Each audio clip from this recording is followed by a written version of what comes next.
The appointment of huyu mnaitanga super governor, mimi sijui hiyo ni matusi, lakini muangalie ile imefanyika Nairobi again within the space of 8 months.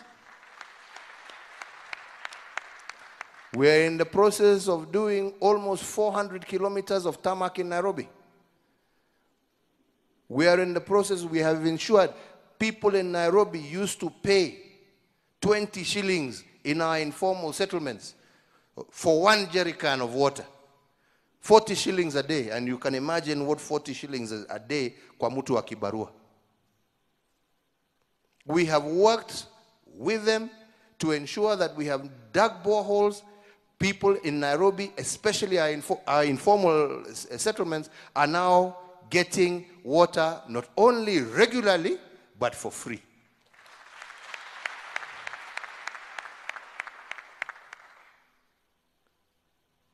The railway line to Kisumu is being rehabilitated by our military, by our NYS.